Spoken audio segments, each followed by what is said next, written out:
I did not know what to expect from this movie, but I am so glad I found it. I was swiping through my app that I made to help me find movies and watch things with friends called 2 Watch, number 2 Watch dot app, and then I saw this movie called The Dust Bunny or Dust Bunny.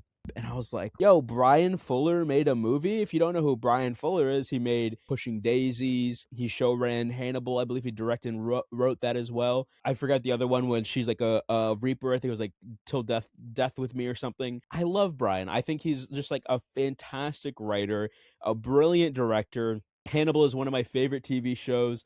I thought he did just like a really, really great job. There's very few people in the world who I would be like, I want to open your brain up and see what's going on inside there. And he is one of the people that I'm like, not only do I want to open it up, I wanted to inject it into my veins. I want some of that. I love his quick dialogue. It does feel like sometimes he's like playing with dolls, and you can really tell like it's very quick, it's very stylized, but it's really great every time.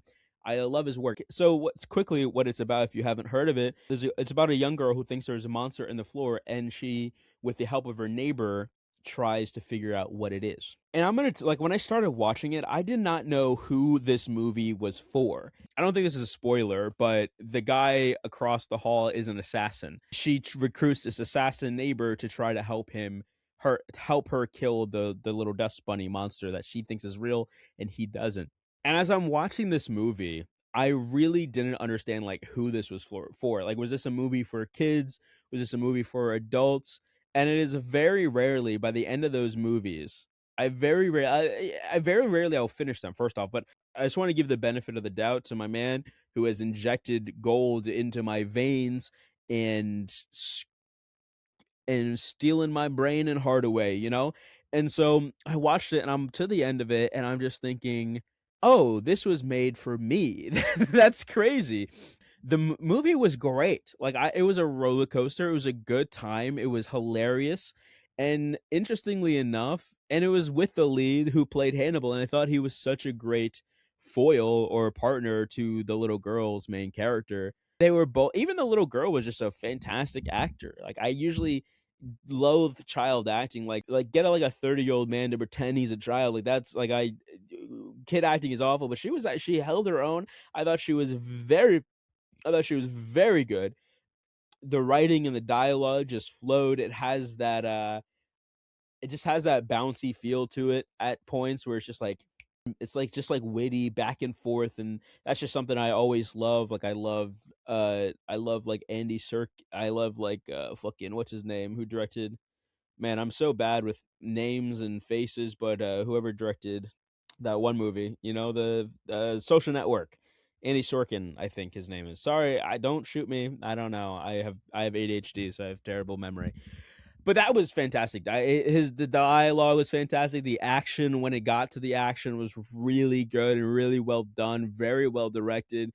He brought the beauty of Hannibal into like almost like this fantastical kid horror movie, elevated horror movie. I think it's for, I don't know if I have no barometer of if you should bring a kid to this movie. I think it's what is it rated? It's rated R, so you shouldn't bring a kid to this movie.